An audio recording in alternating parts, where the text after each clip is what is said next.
Adhabu kwa viongozi wa umma imetajwa kuwa moja ya njia muhimu ya kulinda na kudumisha maadili ya utumishi wa umma, hasa kwa wale wanaokiuka viapo vyao kwa kutokutekeleza majukumu yao kwa mujibu wa miongozo na sheria zilizowekwa. Nasol Mnambila, mwezeshaji mafunzo ya maadili, aliyekuwa akizungumza leo Mei 26, 2025 mkoani Mwanza, amebainisha kuwa moja ya sababu kuu zinazoathiri maadili ya utumishi ni pamoja na changamoto za malezi katika jamii. Shida ni nyingi, lakini kubwa ambazo tunaziona zinakuwa katika mambo makuu matatu. Jambo la kwanza ni hulka ya binadamu wenyewe kama walivyo.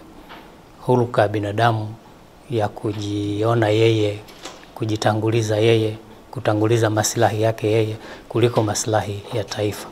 La pili ni namna yeye alivyo, malezi aliyopata, uzoefu alioupata unamfanya awe na tabia ambazo hazipendezi. Lakini lipo la tatu ni hali ya jamii nzima, maadili katika jamii nzima, kwa sababu hawa viongozi wa umma hatuwapati kwenye miti, tunawapata kutoka kwenye jamii. Ni lazima mtu apate hasara ya kutokuwa mwadilifu kwa kupata adhabu pale ambapo adhabu anayostahili, pale ambapo imethibitika kwamba amekeuka kanuni za maadili za viongozi wa umma. Lakini tuko katika kipindi ambacho tunaona Mheshimiwa Rais wetu Samia Suluhu Hassan anaongea na anasisitiza sana wawe viongozi, lakini pia hata wananchi wenyewe kuzingatia uadilifu na maadili katika kazi zao, katika huduma wanazozitoa kwa watu, lakini hata katika maeneo mengine na hata katika mambo mengine sensitive ya kutunza siri za serikali na mambo ambayo yatakiwa kutoka.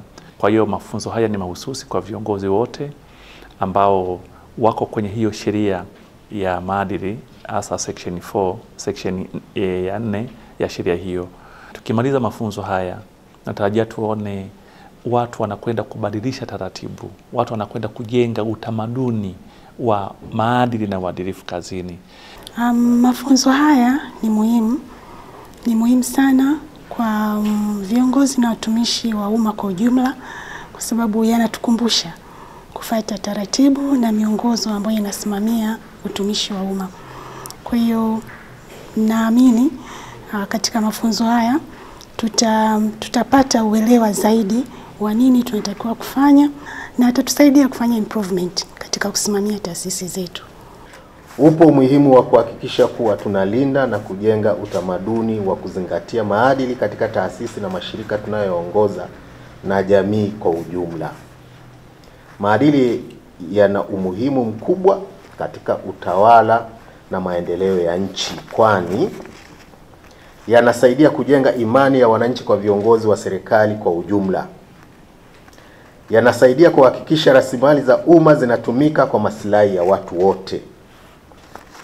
Yanasaidia kuongeza tija na thamani ya huduma zinazotolewa na serikali. Yanasaidia kudhibiti mianya ya vitendo vya rushwa. Nukta TV.